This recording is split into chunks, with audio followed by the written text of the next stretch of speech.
shot in 4K ultra high definition. Your number one source for local news. WRAL News. Coverage you can count on. Right now at 4:30, we have breaking news as a search expands for a missing 3-year-old girl. What we're learning about the Amber Alert you might have seen on your phones or television overnight. Also breaking right now, actors are officially on strike, joining writers after negotiations fail. What this historic move means for your favorite TV shows and movies. And you might be awake right now because you're hearing heavy rain and thunder and lightning. We're seeing that in the northern half of the viewing area. I'll show you how much rain we have and what our alerts and warnings are right now. Yeah, the rain is starting to come down where we are here in Raleigh. We have everything you need to know to get your Friday started. Thanks for joining us. I'm Michelle McConaughey. And I'm Jeff Hogan. Yeah, thanks for joining us here on a Friday. We can hear the rain on the roof. Drove through it on the way in this morning. So what you're up against right now, Elizabeth Gardner in the WRAL Severe Weather Center. There's some lightning out there that we have seen, some heavy downpours in some areas, Elizabeth. Yeah, take a look at this on the radar. It's really a heavy right here in northern Wake County, stretching up the I-85 corridor and up the northern I-95 corridor.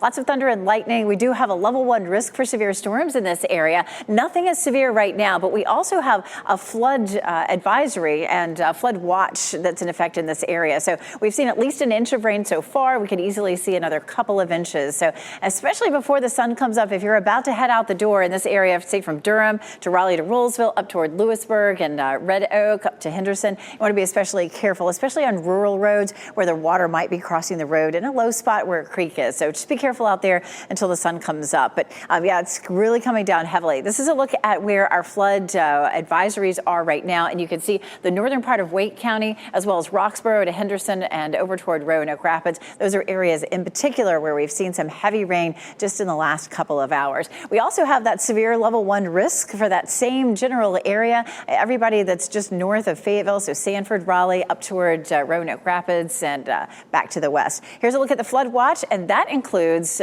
our entire viewing area as we see this system dropping southward on us this morning. And then we're going to see another one later on this afternoon. So we could see some flooding as we get through the day today. That's going to be in effect all day long. Here's a look at Futurecast. And of course, we're going to be tracking the rain as it comes across our area for today. We'll end up seeing, of course, a better chance for some scattered showers and thunderstorms later on today as well. And our temperatures are really warm as you're heading out the door this morning.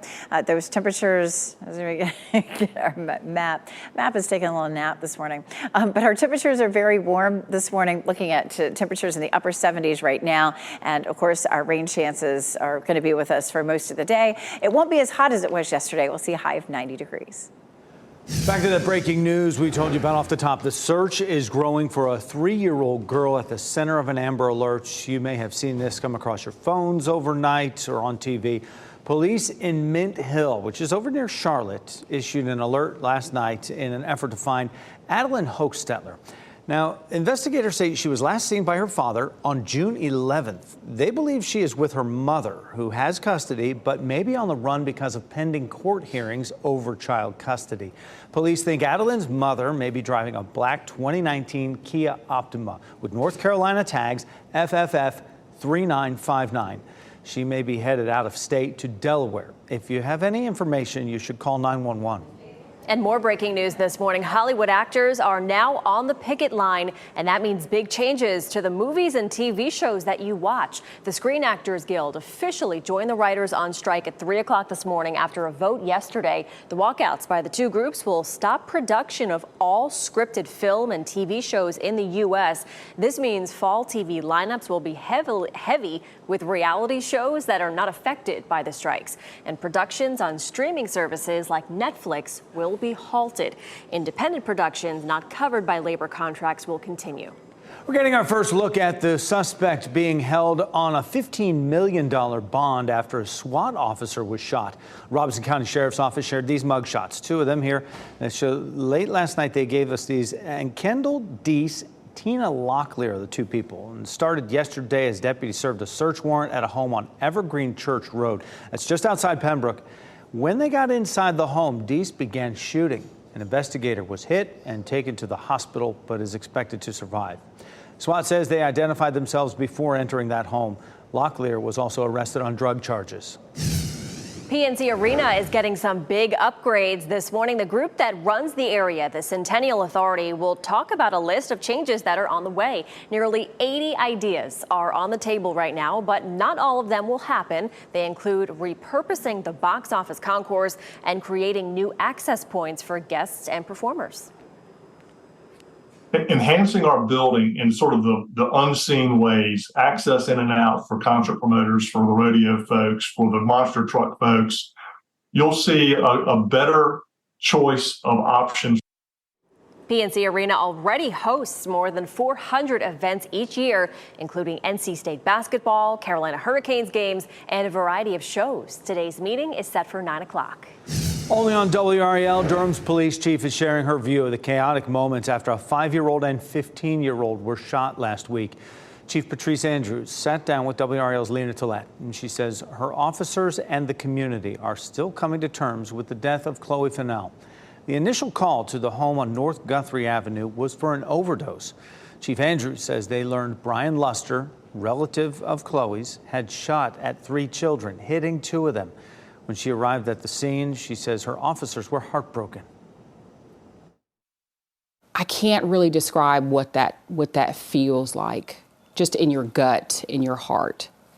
And so we get there, and my officers are running around, and you can just see on their faces, right, the heartbreak. But they still have a job to do. Chief Andrews said it is still not clear and there's no motive in the case yet. Gun violence involving children is up this year in Durham, as we've reported. New this morning, the SpaceX launch did not happen as planned. Hours ago, the mission team called it off seconds before liftoff in Cape Canaveral, Florida. This would have been the Falcon 9 rocket's record-tying 16th mission. It's not clear right now why the mission was put on hold. The next launch attempt is set for tomorrow. The National Weather Service will be back on the ground today in Chicago to assess the damage after at least 11 tornadoes touched down there. The twisters all struck Wednesday as severe storms moved through. Officials say at least 3 of them were EF1 tornadoes with speeds more than 100 miles per hour for that wind. 2 touched down near O'Hare International Airport, where people were told to shelter in place. Flights were grounded. Operations have returned to normal this morning. Parents, if you're shopping for your kids and trying to avoid the pinch of inflation, you're in luck. The Kids Exchange consignment sale opens to the public today. And WRAL's Kelsey Coffey joins us live from the State Fairgrounds with the bargains that you will find inside. Kelsey, you're inside. There's a lot of stuff behind you. There's so much stuff behind me. I'm kind of overwhelmed since I've walked in. You can see that there's items for children of all ages. We're in the baby section right now. We've got anything that you would need for your little ones. I know they have a lot of diapers in particular. Diapers is something that is really increased in price because of inflation. The price of diapers has gone up by 22% over the past 2 years, so it's a great idea to get a deal for that. And doors will open this morning at 9 a.m. Check out this video of shoppers earlier this week. You can buy clothes, toys, baby items, furniture, and more, all at a discounted price. Mom and longtime consignment sales shopper Christina Weber has a word of advice before you come out today. Getting here early helps better your chances of getting the stuff that you want. I love coming to the sale. If you've heard about this event, you know that you may have had to pay for the previous days, but today, tomorrow, and Sunday, the public can come in for free, and Sunday is half off of everything because they're trying to get rid of all of these items and make sure that you have some things for your kids. Kelsey Coffey, WRAL News, live in Raleigh. If driving through Clayton this weekend, be prepared to take a detour. Drivers trying to get from US 70 west to Interstate 40 west will be rerouted as work continues to complete 540 project. Crews plan to finish new ramps connecting US 70 west to I-40 west between 10 p.m. tonight and early Monday morning. Those people can take a detour down NC 42 west to access I-40 west. Tonight, you have a chance to win the 7th largest jackpot in Mega Millions history. More than $500 million are up for grabs. No one has matched all of the numbers since April, and right now the pot is an estimated $560 million. If you win, your cash option is a little more than $280 million. You can watch the drawing live right here on WRAL tonight at 11 o'clock. And guess what? If you don't win the Mega Millions this time around, you can try your hand at the Powerball jackpot. As of this morning, it's an estimated $875 million, and that could grow between today and tomorrow. This is the 3rd largest Powerball jackpot to date. You can watch the drawing tomorrow night at 11 also on WRAL. We have a warning for you this morning about a popular dryer made right here in North Carolina that is now under recall. Just ahead, the risk it could pose to you and your home. Plus, a months-long wait for Carolina Hurricanes fans finally ends today. What to expect from star player Andrei Svechnikov as he returns to the ice. Hey, take a live look right now down in Sanford in the Sandhills. It looks dry, while Raleigh and the Triangle area getting wet. Meteorologist Elizabeth Gardner joins us after the break with a look at the weekend forecast and all those chances for showers. From the WRAL Severe Weather Center, North Carolina's most experienced team of meteorologists. It is 4:43 and we're hearing the rain on the roof, and you may be hearing it too depending on where you are. As a matter of fact, we've seen 3 to 4 inches of rain so far this morning from the northern part of Wake County up toward the Virginia line. So you definitely want to be careful if you're about to head out on the roads. Number one, visibility may be lowered with this very heavy rain, and we're likely to start seeing some areas flooding that typically flood with that sort of rainfall. So raining hard in Durham and Wake Forest, as well as Lewisburg, Red Oak, and then on up into South Hill, Virginia, starting to move into Raleigh right now. We have a flood watch that's in effect all day today because we're going to have another round of some heavy rain later on this afternoon. And of course, we have that level 1 severe threat as well. Wind damage would be our biggest threat for today. Here's a look at Lewisburg, where the rain is falling right now. You see the wet conditions there as we look over toward the Tar River. Walking the dog this morning, depending on where you are, you're likely to run into some wet conditions, and we have that good chance of storms later on today with a high of 90. Only on WRAL, the mother of a Raleigh man who died in a motorcycle crash in western North Carolina is talking about her son now. Investigators say a 16-year-old in an SUV hit Travis Ferguson and Shelley Pittman Wednesday night. They both died after being thrown from their Harley-Davidson. Ferguson's mother tells WRAL her son was once in the military and stationed at Fort Liberty. She says he was on a journey with his new love in his life when he was killed. Oh, it's horrible. I told him it was worse than losing my husband, their daddy, 10 years ago. He was very honorable, and he loved people. He was a people person. During his time with the 82nd Airborne, Ferguson was stationed at the border between North and South Korea and was a sergeant in charge of Army Burial Detail in D.C. He was 49 years old. It soon could be more difficult for children under 18 in North Carolina to get mental health care. State lawmakers are considering a bill to require parental consent before mental health professionals can provide treatment, except in cases where the child is a danger to themselves or others. It's a response to some conservatives' beliefs that schools and teachers are seeking to replace parents and indoctrinate students. Advocates are worried that the change will push away at-risk kids who need mental health care but don't want their parents to know. A dryer made by a North Carolina company is under recall for being a fire hazard. 5 on Your Side says Charlotte-based Electrolux Group is recalling Frigidaire gas laundry centers. The felt seal in the dryer can fold, causing it to build up, and it led to 23 fires so far. One person was treated for smoke inhalation. If you have one of these dryers, stop using it and call Electrolux for a free repair. An updated COVID-19 booster shot could be ready to go by the end of September. This will be the first batch of vaccines not distributed by the federal government as the U.S. begins phasing out government-run clinics. In a letter to manufacturers, the Department of Health and Human Services told companies they must price the shots at a reasonable rate.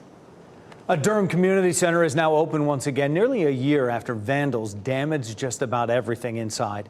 The T.A. Grady Community Center held a ribbon cutting to celebrate its reopening yesterday.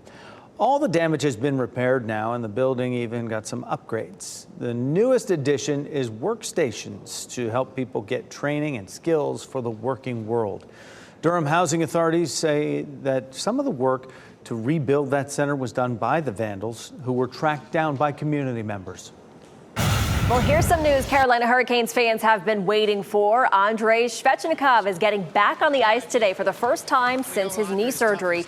He tore his ACL on March 11th and missed the last 18 games of the regular season, as well as the playoffs. The Canes are hopeful that he'll be ready to play in time for opening night on October 11th at PNC Arena.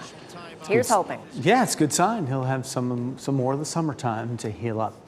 Right now, Elizabeth Gardner in the WRAL Severe Weather Center. This seems to be hitting us in Raleigh, at least. I wonder where else, right? Oh, yeah. Really, everybody up to the north. And then even down here in Chatham County, we're starting to see it developing here. I'm going to show you some of the rainfall totals that we've had, but it's been 3 to 4 inches from the northern part of Wake County on up into Virginia. So really heavy rain here. It's been very slow moving. The whole system is moving off to the east, northeast, but it's building to the south, and that makes it very slow moving. So it's likely to continue to drop all the way down toward Fayetteville a little bit later on this morning, but has produced a lot of heavy rain here. As a matter of fact, let's take a look at Storm Tracker, which is out on the roads right now, and you can see right there in the middle of that rain, it's coming down very heavily. It's likely to have some pretty significant impacts to our morning commute, so I'm planning a little extra time today. It's likely that we'll have more accidents than we normally see out there, so just keep that in mind. And Anthony Baglione is here watching traffic. He'll be up with that just in a little while. Let's zoom in a little closer, and you can see here in Pittsburgh, we have some heavy rain. It's raining heavily in Durham, up toward Creedmoor, Wake Forest, Lewisburg. We've started to see some of that rain here in Raleigh as well. All this is going to continue to drop southward. We head back up to the north and seeing a lot of lightning in Roanoke Rapids. We've had some heavy rain up around South Hill and in Mecklenburg County, Virginia, and then, of course, all the way down the I-85 corridor. So if you're in the northern half of the viewing area, most of you have been seeing some rain or hearing it overnight. Take a look at this. Here in Granville County, we've had 3 to 4 inches of rain. You can see those red color contours, 3 inches just south of South Hill, Virginia. And so that's where the heaviest rain has been. A little bit of that heavy rain there, too, in parts of Franklin County and then northern Durham County. But all this will continue to slide southward. All these green shaded areas are where we have a flood warning or a flood advisory in effect right now. So you want to be especially careful. And then we have a flood watch for the entire viewing area for today, with this heavy rain continuing that could cause some flooding. We also have the level 1 risk for severe storms, and this is all about our wind damage potential. So this is where we could have the potential for some damaging wind. It's everybody but our farther southern counties. We take a look at Sanford right now. The rain's not quite there, but it's all around you. Temperature 77. It's really warm out there. Our dew point 71. It's going to be another very warm day for us today as we take a look at what's happening out there this afternoon. Looking at 90 in Raleigh, Durham, 95 in Fayetteville. So we'll get a little bit of a break early afternoon, and then we'll start to see that second round, and we'll be seeing hot temperatures ahead of that. 71 is our dew point, so it's way up there. Our feels like temperature or heat index today will be 97, looking at 100 on Saturday and 99 on Sunday. So that keeps us out of the danger zone. We won't be seeing a heat advisory, but it's still really hot. A good chance of storms, of course, for today, and then we're looking at a 50% chance on Saturday and Sunday. That chance starts to back off some next week, but we could still have a few isolated storms. Look at that. Our heat just continues to climb, looking at 97 on Thursday, with heat indices well into the triple digits. Wow, 97. All right, Elizabeth, thank you. Well, you can see some rare and exotic plants in person right here in Raleigh, but you won't have long to catch a glimpse when you'll be able to see corpse flowers and more at the Juniper Level Botanic Gardens.